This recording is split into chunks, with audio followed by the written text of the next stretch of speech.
Hello dear students, welcome to online classes for chemistry. Last class में हमने halo alkane hello arene के बारे में पढ़ा था। अब हम इस चैप्टर के लास्ट टॉपिक फ्रियोन, डीडीटी और बीएचसी के बारे में पढ़ेंगे।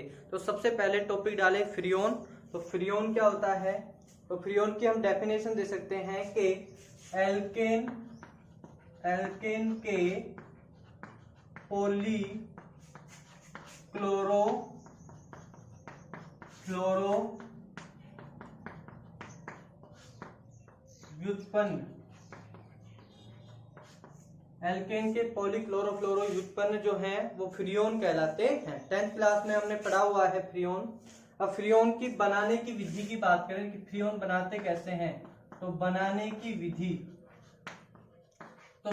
विधि हमने पढ़ रखी है केमिकल रिएक्शंस में। किसकी केमिकल रिएक्शंस में? तो कार्बन टेट्रा क्लोराइड की केमिकल रिएक्शन में हमने पढ़ा था कि फ्रियोन कैसे बनता है। तो कार्बन टेट्रा क्लोराइड की अभिक्रिया जब हाइड्रोजन फ्लोराइड से करवाते हैं SbCl5 की प्रेजेंस में, तो हमें एक क्लोरोफ्लोरोकार्बन या फ्रियोन प्राप्त होता है।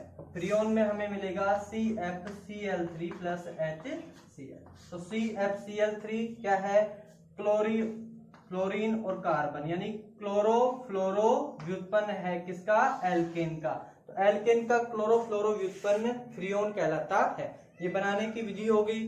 अब ये कहाँ, इसका नामकरण कैसे करते हैं? तो देखो, नामकरण इसके लिए नामकरण भी आपको पढ़ा हुआ है कि फ्रियोन का नामकरण फ्रियोन XYZ के रूप में करते हैं। इस प्रकार से इसका नाम लिखते हैं। तो यहाँ पे X बराबर कार्बन की संख्या -1 होता है, Y बराबर हाइड्रोजन की संख्या +1 और Z बराबर होता है फ्लोरीन की संख्या। तो ये इसके नामकरण हो गया। तो नामकरण को यहाँ पे अप्लाई करें तो इसका नाम देखो क्या होगा। तो सबसे पहले है X लिखना है, फ्रियोन लिखना है। पहले तो फ्रियोन लिख दिया, फ्रियोन हाइफन लगाया। उसके बाद XYZ लिखना है। तो X है कार्बन की संख्या -1, तो कार्बन की संख्या कितनी है? 1 -1 0। Y लिखना है, Y हाइड्रोजन की संख्या +1, तो हाइड्रोजन इसमें है ही नहीं, तो 0 + 1 हो गया। अब है Z बराबर फ्लोरीन की संख्या। तो फ्लोरीन की संख्या कितनी है? 1, तो 011 फ्रियोन 011 इसका नाम हो गया CfCl3 के लिए। इस तरीके से इसका नामकरण करते हैं। नेक्स्ट है कि ये इसके जो गुण हैं वो कैसे हैं, कहाँ कहाँ इसको उपयोग में लिया जाता है। तो देखो,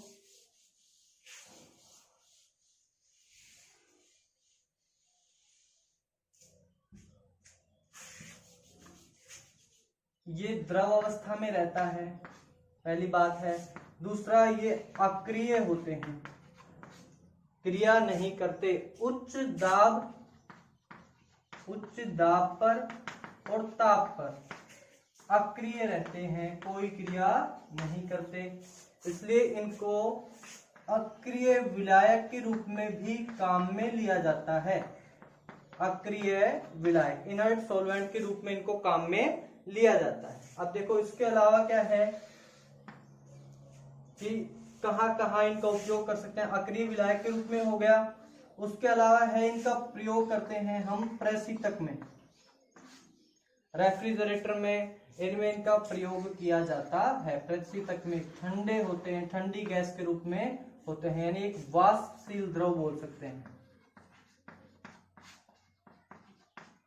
तो ये हो गए फ्रियोन के गुण। अब फ्रियोन की जो हानि है, फ्रियोन से क्या क्या नुकसान होते हैं वो देखो एक बार, ये इंपॉर्टेंट है। फ्रियोन के नुकसान क्या हैं? तो देखो, फ्रियोन से हानियां। अब क्लोरोफ्लोरोकार्बन ग्लोबल वार्मिंग के लिए भी जिम्मेदार है, प्लस में ग्रीन हाउस इफेक्ट के लिए। अब देखो, हम पढ़ते हैं कि इसकी हानियों में कि यह जो ओजोन परत है, ओजोन परत कहाँ पाई जाती है? समताप मंडल में। सूत्र क्या है? O3। उसके अलावा ओजोन परत O3 का सूत्र हो गया, समताप मंडल में पाई जाती है। उसके अलावा क्या हो गया, 90% जो है ये मात्रा ओजोन की समताप मंडल में मिलेगी। क्या कार्य है इसका, इसका कार्य है कि 95% यूवी अल्ट्रा वायलेट रेज को एब्जॉर्ब करती है, यानी 95% पराबैंगनी किरणों को अवशोषित कर लेती है, पृथ्वी तक नहीं आने देती। तो ये ओजोन के कार्य हो गए। ओजोन परत कहाँ पाई जाती है, समताप मंडल में। 90% ओजोन समताप में ही पाई जाती है, सूत्र है O3। और 95% अल्ट्रावायलेट को एब्जॉर्ब करती है। उसके अलावा है कि ओजोन परत जो है, उस ओजोन परत के साथ क्लोरोफ्लोरोकार्बन या फ्रियोन की रिएक्शन कैसे होती है, ये कैसे तो फ्रियोन की रिएक्शन की बात करें तो फ्रियोन ओजोन से कैसे रिएक्शन करेगा, तो फ्रियोन है CFCl3। तो सबसे पहले ये विघटित होता है HNu की प्रेजेंस में, सूर्य के प्रकाश की उपस्थिति में विघटित होकर के ये बनाता है CFCl2 radical plus Cl radical. अब ये Cl रेडिकल जो है वो ओजोन से क्रिया करके बनाता है ClO radical plus O2 gas. फिर से ClO रेडिकल जो है वो वापस ओजोन से क्रिया करके क्या बनाएगा, तो बनाता है 2O2 gas plus Cl radical. अब Cl रेडिकल आगे फिर रिएक्शन करेगा। तो इस प्रकार ये रिएक्शन एक चैन रिएक्शन के रूप में होती है, चैन रिएक्शन के रूप में होती है। और चैन रिएक्शन जब होगी तो इसमें एक क्लोरीन रेडिकल जो है वो लगभग 1,00,000 ओजोन के अणुओं को विघटित कर देता है। इतना खतरनाक जो है इसका प्रभाव होता है फ्रियोन का। तो फ्रियोन जो है ये नुकसानदायी होती है किसके लिए, ओजोन परत के लिए। वैसे ओजोन दिवस कब मनाया जाता है, तो ओजोन दिवस की बात करें तो ये मनाया जाता है 16 सितंबर को। तो ये भी याद रखें कि ओजोन दिवस कब मनाया जाता है, 16 सितंबर को। रिएक्शन कैसे होती है, तो चेन रिएक्शन मैकेनिज्म होती है जिसमें रेडिकल के द्वारा अभिक्रिया संपन्न होती है। एक क्लोरीन रेडिकल से 1,00,000 ओजोन जो है विघटित होते हैं। नेक्स्ट है अपने पास इसके अलावा फ्रियोन पढ़ लिया हमने। अब फ्रियोन के बाद देखते हैं कि फ्रियोन के बाद हो गया अपना DDT। तो DDT का नाम क्या है, तो DDT का नाम है कि para para die chloro diphenyl try chloro ethane, dichloro diphenyl trichloro ethane, ये DDT का फुल नेम है। स्ट्रक्चर की बात करें तो स्ट्रक्चर को हम देखते हैं कि डाईक्लोरो पैरा पोजीशन पे क्लोरीन है, पैरा पोजीशन पे क्लोरीन है, डाईफेनिल है क्योंकि डाईफेनिल दिया हुआ है, तो 2 बेंजीन रिंग पर पैरा पोजीशन पर 2 क्लोरीन है, तो डाईक्लोरो डाईफेनिल ट्राईक्लोरोएथेन। तो ट्राईक्लोरोएथेन की बात करें तो CHCCl3। तो ये है अपना सूत्र DDT के लिए। तो DDT का संरचना सूत्र इंपॉर्टेंट है, अच्छे से याद कर लें लिख करके कि DDT का संरचना सूत्र क्या होता है। अब है बात कि इसका निर्माण कैसे करें, तो DDT का निर्माण कैसे करते हैं, तो देखो DDT के निर्माण के लिए हम पहले क्लोरोबेंजीन लेते हैं, क्लोरोबेंजीन के 2 अणु लेते हैं, उनकी रिएक्शन हम किसी क्लोरल से करवाते हैं। तो क्लोरल हमने क्लोरोफॉर्म बनाने की विधियों में प्रयोगशाला विधि में पढ़ा हुआ है, याद रखें। तो क्लोरल क्या था, CCl3CHO था। तो यहाँ पे हाइड्रोजन होते हैं बेंजीन में, सबको पता है। अब CCl3CHO जो है वो इस तरीके से लिख देंगे CCl3CHO। किसकी प्रेजेंस में रिएक्शन करवाएं, तो कंसंट्रेट H2SO4 की उपस्थिति में यह अभिक्रिया करवाते हैं। तो कंसंट्रेट H2SO4 जो है वो एक निर्जली कारक के रूप में कार्य करता है। अब ये निर्जली कारक है तो क्या करेगा, जल निकालेगा, और जल निकालेगा तो यहाँ से H2O का अणु जो है वो बाहर निकाल देगा, H2 और ऑक्सीजन, H2O को यहाँ से बाहर निकाल दिया, और कार्बन जो है उसकी 2 वैलेंसियां रिक्त होंगी, वो किससे जुड़ जाएगा, बेंजीन के साथ में, तो यहाँ से H2O को बाहर निकाल देगा और H2O को जब बाहर निकालेगा तो यहाँ से बेंजीन जो है वो कार्बन से जुड़ जाती है और बन जाता है अपना DDT। तो ये DDT इंपॉर्टेंट है, अच्छे से देखो इसको, संरचना सूत्र को। ये DDT काम क्या आता है, तो देखो DDT कीटनाशक के रूप में काम में आता है।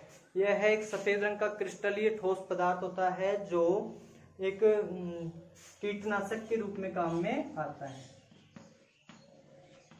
अब कीटनाशक के रूप में काम में आता है तो इसके कुछ नुकसान भी हैं, वो है इसका उपापचय नहीं हो पाता है, पाचन नहीं हो पाता है। तो क्या करता है ये, उत्तकों में इसका उत्तकों में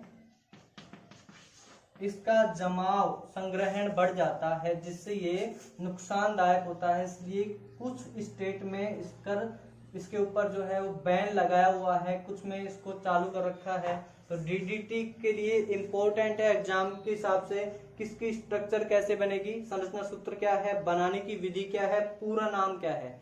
केवल ये 3 क्वेश्चन बनते हैं DDT में। उसके अलावा है BHC, लास्ट टॉपिक है चैप्टर का BHC।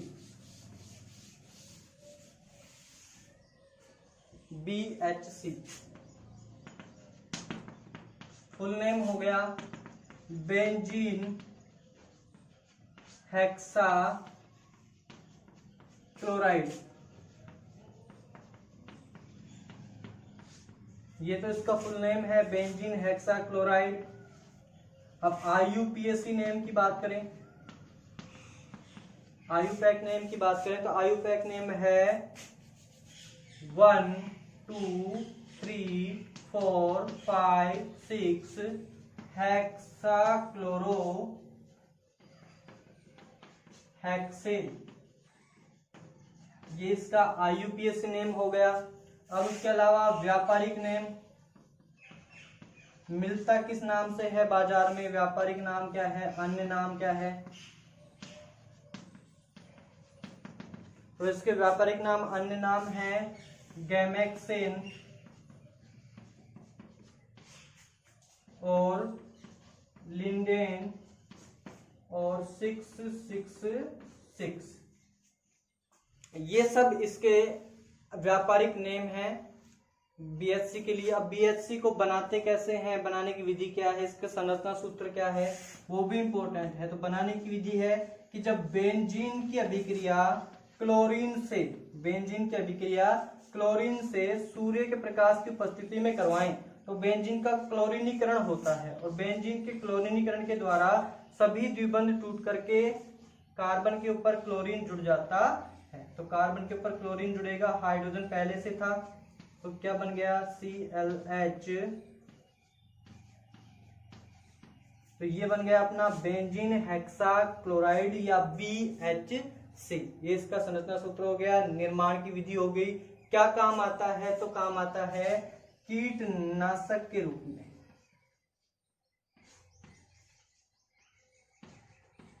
एक ही काम आता है कीटनाशक के रूप में। तो ये अपना BHC कंप्लीट हो गया है। अब देखो इस चैप्टर में हमने सभी टॉपिक पढ़ लिए, हेलो एल्केन कंप्लीट हो गया, हेलो एरीन सब कंप्लीट हो गया, यानी चैप्टर हम पढ़ चुके हैं। अब सेकंड चैप्टर को हम स्टार्ट करेंगे नेक्स्ट क्लास से। तब तक आप इस चैप्टर की सभी क्लासेस को अच्छे से देखें, पढ़ें। नोट्स की PDF आपको सेंड कर दी गई थी, उसके नोट्स बना लें। और जो भी प्रॉब्लम आती है, जैसी भी प्रॉब्लम आए क्वेश्चन वगैरह के लिए, तो आप टेलीग्राम कर सकते हैं।